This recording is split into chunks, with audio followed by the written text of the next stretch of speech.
በመላኩ በቅዱስ ገብርኤል ይዣቸዋለሁ። ማርያምን እኔ ራሱ ማለት ነው የለተቀኑን እየጠበቅኩ ነው ያለሁት። እኔም የድርሻዬን አደርጋለሁ። እኔ ማውራት አልወድም ብዙ ጊዜ የሆነ ነገር ሳደርግ ማለት ነው።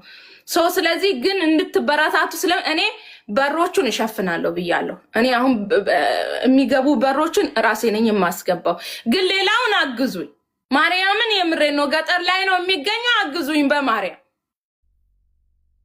ገባችሁ? እኔ በሩን ሙሉ በሙሉ አስገባለሁ ብዬ ቃል ገብቻለሁ። ማርያምን የምሬ ነው።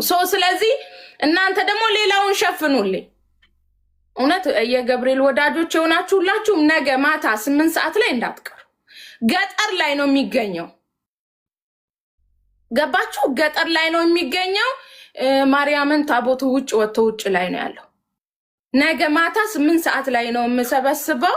የምታስገቡት ገንዘብ ግን በእንትን ብቻ ነው፣ በቤተ ክርስቲያኑ አካውንት ብቻ ነው። የግለሰብ አካውንት የለም። እሺ፣ ሾቦካ የሚባል ሀገር ነው። ሾቦካ ቅዱስ ገብርኤል ቤተ ክርስቲያን ነው የሚለው የአካውንቱ ስም ማለት ነው።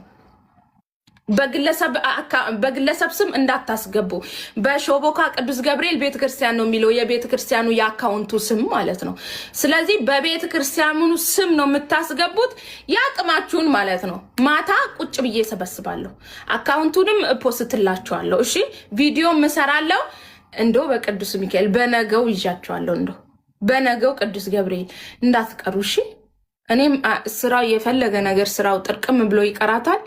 ነገ ማታ ሰበስባለሁ። ቢያንስ እንኳን ታቦቱ ወደ ቤቱ እንዲገባ ማለት ነው። እሺ እሺ፣ ተስማምተናል አይደል?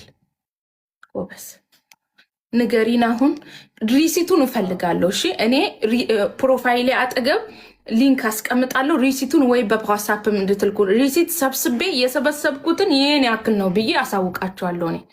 እሺ፣ አካውንቱን እነግራቸዋለሁ። ቆይ ካሁን በፊት የተሰራው ላይ የሾቦካ ቅዱስ ገብርኤል አካውንት ቆይ 1000 ስንት ነበር? አረ ፖስቼ ነበር። የዛሬ ያስገባችሁ ልጆች አላችሁ አካውንቱን ከዚህ ስራ አለ። ቆይ ጠብቁኝ።